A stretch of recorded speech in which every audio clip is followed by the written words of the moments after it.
Morning and welcome to the news at 7. I am David Opohasele. State government engages forensic experts to identify corpses at Bond Enugu General Hospital mortuary. Over 400 persons benefit from free medical mission of Senator I.G. Abana Foundation. Military plans to relocate residents of Borno community to attack Boko Haram insurgents. On the foreign scene, mass grave discovered in Iraq's northern Kirkuk province.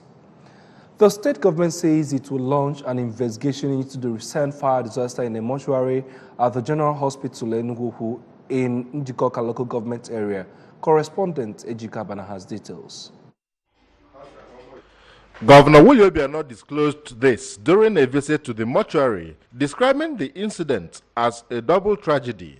Governor Obiano commiserated with the families of those affected and pledged to immediately commence the reconstruction of the burnt building. The governor, who was full of emotions, called on the relatives to wait till the panel concludes and submit its findings, as he is committed to the welfare of the citizenry. So I really sympathize with yourselves. I want you to pick heart. What has happened, but we are going to make sure that it does not repeat itself by first understanding what happened, because we need to know what happened. Then, of course, we are going to redo the building very quickly so that the mortuary can become of use in a very short time. The Commissioner for Health, Dr. Josephat Akabike, was also part of the visit. It would be recalled that 2 days ago, a fire incident at the mortuary burnt about 50 corpses beyond recognition. From the Enugu General Hospital in Enugu, in the Njikoka Council area, Ejike Abana, ABS News. Meanwhile, owners of the about 50 corpses at the mortuary have been advised to exercise patience, as the state government has already involved forensic experts that will help in the identification of the corpses as they were born beyond recognition. The Deputy Governor, Dr. Nkemokeke, gave the advice while inspecting the mortuary complex that was totally razed by fire. Correspondent Emmanuel Okonkwo completes the story. The Deputy Governor assured the owners of timely completion of the exercise by the forensic experts. Owners of the corpses were seen at the hospital premises making consultations with the officials of the hospital mortuary, as officers and men of the Nigerian police force were also on ground to maintain law and order. The forensic experts, guardian. If I did my case to the body, can identify. I don't go when they see mass burial, trauma, and then me enough. I get to my own get windity, but to come in the Abia, the Jima and then Apollo's body with her DNA with a sample of the below Zoom here, now. On his part, the Commissioner for Health, Dr. Josephat Akabike, said compilation of names of the people that deposited the corpses is ongoing, asking them to submit their receipts for easy confirmation. Governor said the best around to make sure the NIF is done. So now, Father, the first no, they will know whether there's someone they can identify. They are the lucky. They reduce the number of challenges we have. So from there, they have other processes one by one until I get to the worst scenario. Some of the owners of the corpses, including Dr. Austin Amechi, called on government to expedite action on the identification process to enable them bury their dead ones. Will come up in second, but then this thing have happened. You understand? Can you come where I'll promise you today, I will see to you that WhatsApp group is created. So I created that WhatsApp group. Come and with information. From Enugu General Hospital, I am Emmanuel Okonkwo, reporting for ABS News. Governor Willie Obiano joined the member representing Anambra Central Senatorial District at the National Assembly, Senator Victor Ume and family for a special Thanksgiving at St. Patrick's Catholic Parish, Aglozibo, in our Naucha local government area. The Mass was officiated by the Catholic Bishop of Okada Diocese, Most Reverend Paulinus Ezokafo. Correspondent Ejika Bana again brings us details. Speaking during the event, Governor Obiano stressed the need for Christians to always cultivate the habit of giving thanks to God for all his mercies and blessings. And like you said, all better than was. But on a special day like this, you count your blessings one by one. You know. In a homily, Bishop Ezokafo, who harped on the functions of everyone in the family, called on them to place Jesus Christ's earthly family as a role model, strive to protect the family's good name, values, and tradition. While appreciating God for people like Senator Ume, Bishop Ezokafo said that he wants only the best candidates to emerge in the forthcoming general elections, urging him to work harder to improve on his representation at the National Assembly. He applauded Governor Obiano for his good work in all sectors of the state economy and advised him to pay unscheduled visits to various ongoing projects across the state to ensure that resources he invests are properly utilized.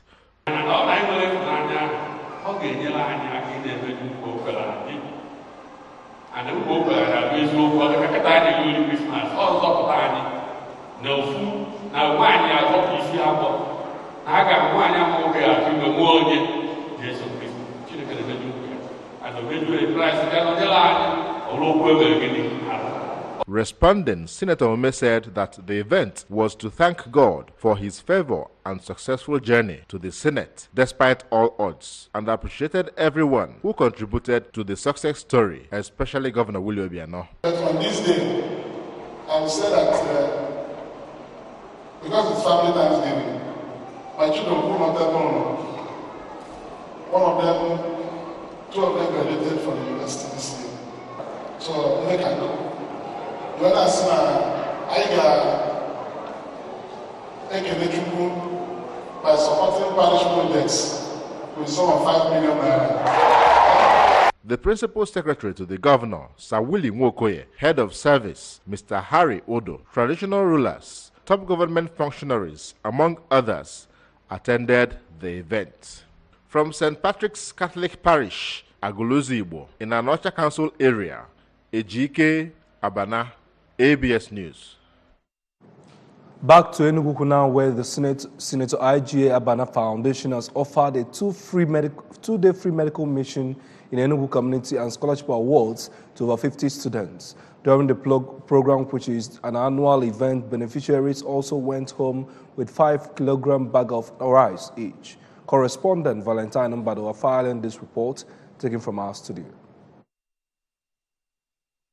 The event, which attracted over 400 indigents of Enugu and the neighboring communities, featured diagnosis and treatment of several diseases, including diabetes, malaria, eye problems, among others, while over 50 students received scholarships for free education both in secondary school and higher institutions. In his opening remark, the chairman of the occasion, Professor Onyi Ogona, who is also the Dean, Faculty of Law, Chukwuemeka Odumegwu Ojukwu University, while commending the benefactor, called on the beneficiaries to remain good ambassadors of the town, the state, and Nigeria at large, adding that the future of the nation rests on the shoulders of the younger generation.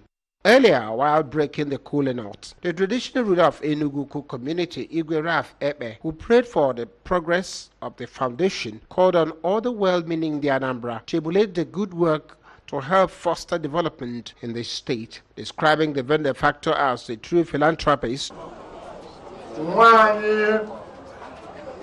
Senator, Chief, Ozongo, Aikia Banawu Makalaka. I went and na welfare board senator.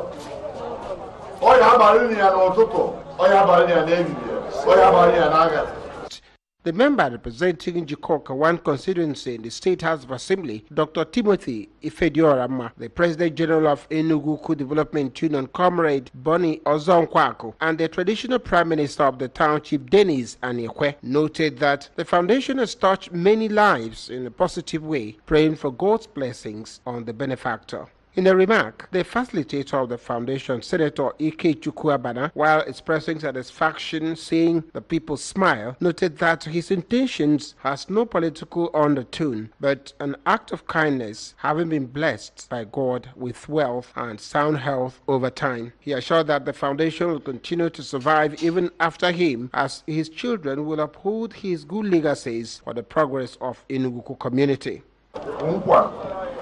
And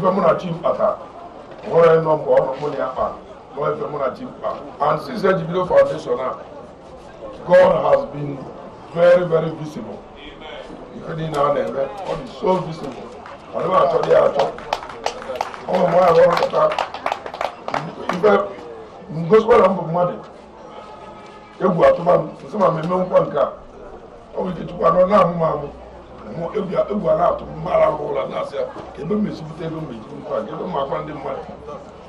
Last minute,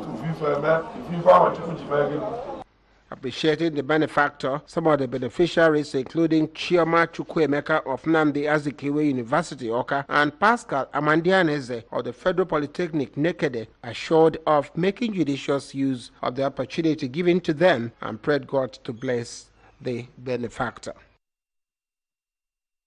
The military is to relocate residents of Baga town in Borno State to allow room for the bombardment of Boko Haram hideouts. Baga, a community in northern Borno, is hosting the headquarters of the multinational joint task force combating the Boko Haram insurgents, was last week attacked by the terrorists. The military revealed the plan in a statement signed by the Deputy Director of Public Relations in charge of the counter-insurgency operations in the Northeast Operation Lafia Dole, Colonel Onyema Nwachukwu. The statement, however, said that there was no basis for the people of Bama, Dikwa, and Mungono to vacate their respective communities, as there was no immediate threat to them. The statement advised the inhabitants of the towns and the general public to discountenance such calls and remain calm. On business this morning, the Nigerian Communications Commission has faulted the claim by a Lagos lawyer, Femi Falana, that the country was losing about 600 billion naira from the telecommunications industry.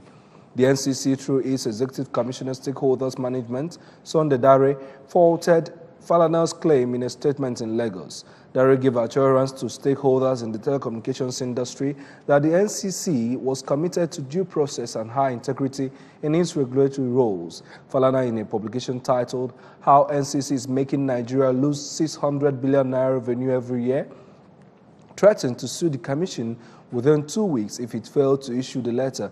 Dare said our attention has been drawn to sponsored reports alleging the federal government of Nigeria is losing up to 600 billion naira yearly. End of quote. According to Dare, the industry currently contributed a significant portion to the national gross domestic product and government revenues.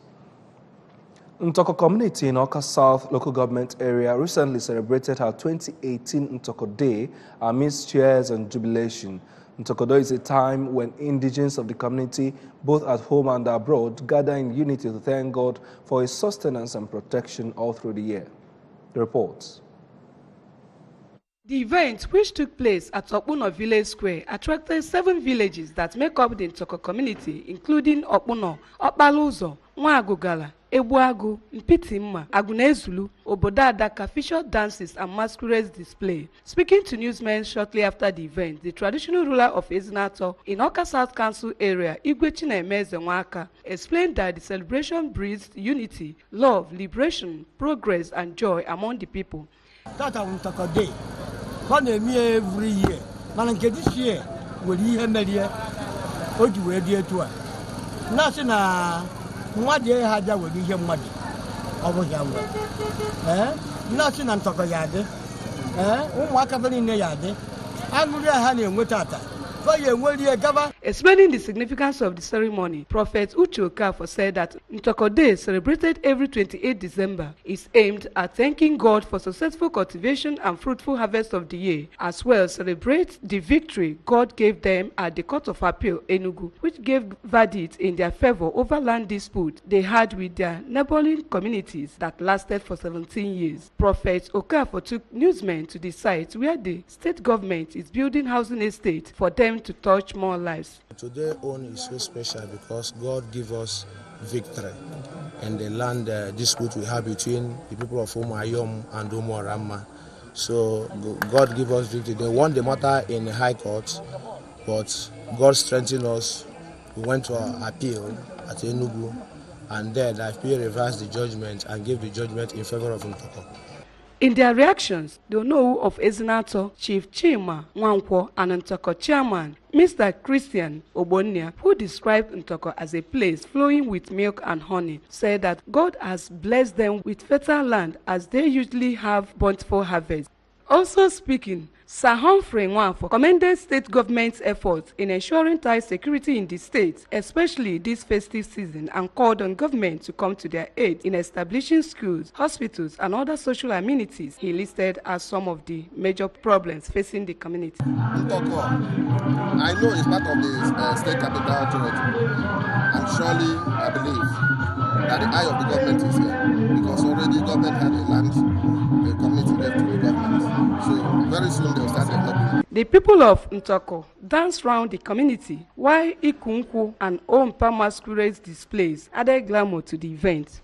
From Ntoko, in Oka South Council area, Ogochukwu Okeke reporting for ABS News.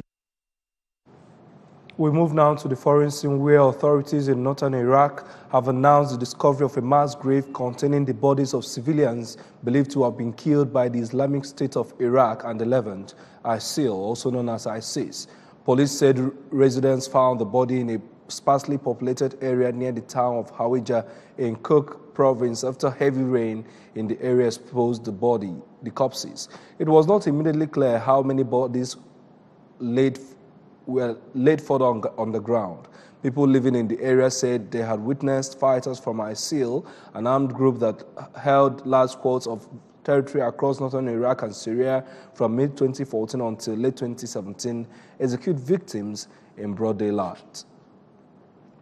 And then sports, Serena Williams overcame a sluggish start to win her opening match of the new season in Perth, 2 weeks out from 2019's first Grand Slam.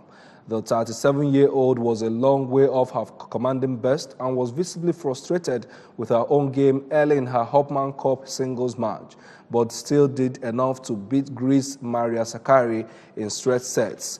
In her first tournament outing since the controversial loss to Naomi Osaka in the U.S. Open final in September, Williams struggled early and her ground strokes were erratic in the first set. Sakkari, ranked 41st in the world, gained an early break and served for the first set, but couldn't capitalize despite several gilt-edged opportunities. That opened the door for Williams, the bookmakers' favorite, for the upcoming Australian Open in Melbourne to power back and ultimately win 7-6, 7-3, 6-2 in an hour and 44 minutes.